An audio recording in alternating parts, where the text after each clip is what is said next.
So, In Time's Shadow, Stories about Impermanence, I wrote for the book. Acclaimed minister and author Marilyn Sewell takes us on a journey that weaves together numerous engaging tales of mortality. Far from morbid, her humane musings skillfully help us come to terms with the fleeting nature of our existence in a manner that leads us to cherish every moment and relationship even more deeply. While it is true our lives as we know them will inevitably come to an end, it is a far greater truth that love endures forever. And I love how you deal with the everyday, Marilyn, how the book's about the everyday and looking for momentous significance in the normal affairs of life. And in the midst of dealing with mortality, which we are dealing with, especially now with the coronavirus, and we're thinking about it all the time, how can we learn to be more humane and to see significance in the small details of everyday life?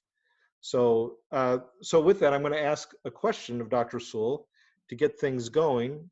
Marilyn, all too often we clutch tightly to people, events, and occurrences only to watch them slip through our fingers. Your book impressed upon me that taking seriously the truth that life as we know it is impermanent can help us to experience life in ways that make everyday moments momentous. What led you to write stories about impermanence in the first place, Marilyn? That's a good question. I hardly know how to answer it. I think I just followed my muse, as they say.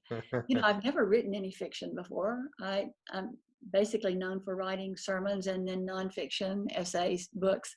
So I just started writing these spontaneously, which was a surprise to me, but hey, it was fun.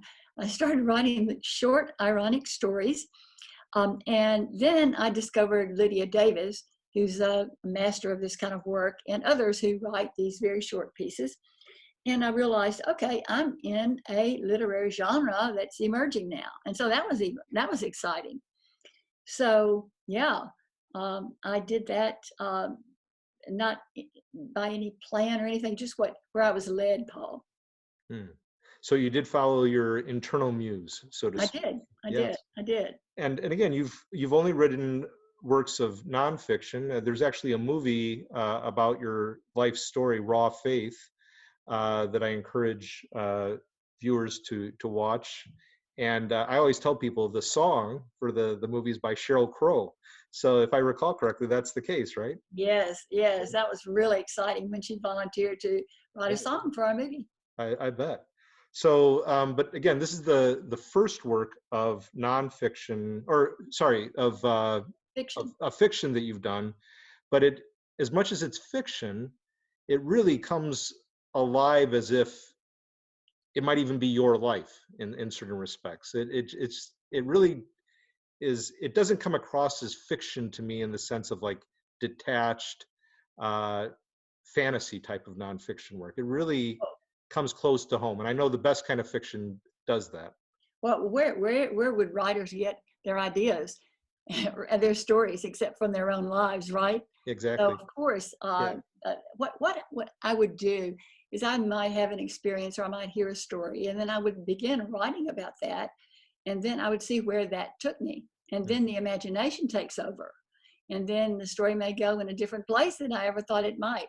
Yeah. So that's kind of how it happens. But yes, it's grounded in my experiences. Yes. Well, and it's I think of Tolkien where it one can't sit there and say, okay, when he's doing this in Lord of the Rings, it refers to this life experience. It's more complex than that, but no doubt there are connections to his life story, but it takes on a life and a world of its own, similar to what I think you just said.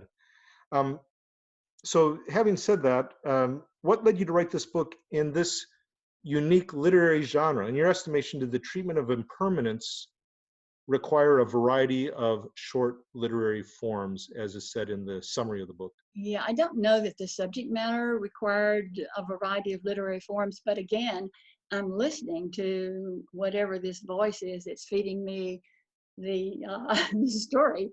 And what happens is that I would begin the story, and then the story would let me know what form it would want to take. So I had to listen to the story. And I must say that it was a very exciting process, especially when I got to the ending. That was the most difficult part for me. The ending, of course, in these short pieces, kind of brings the whole piece together and is the theme of the story. So the ending was difficult. Sometimes I would get to that part and I said, well, how am I going to end this? And I would leave it and come back to it and struggle with it. And then bingo, it would come to me and that everything would come together. So yes, there are many different forms. There are dramatic monologues, there are prose poems, there's some fantasy. So all I can say is that I'm being led by something larger than myself. And I would say it was a very spiritual experience for me, Paul, to do this kind of writing. Now, you're in your background. I didn't mention it earlier. I was going to come to it, but I'll say it now that you're Reverend Emerita at First Unitarian Universalist Church in Portland. You've been a leader in the denomination for years. So there's a sense in which all your writings, I would think, have been spiritual writings, though this is unique for you. So I'm going off script,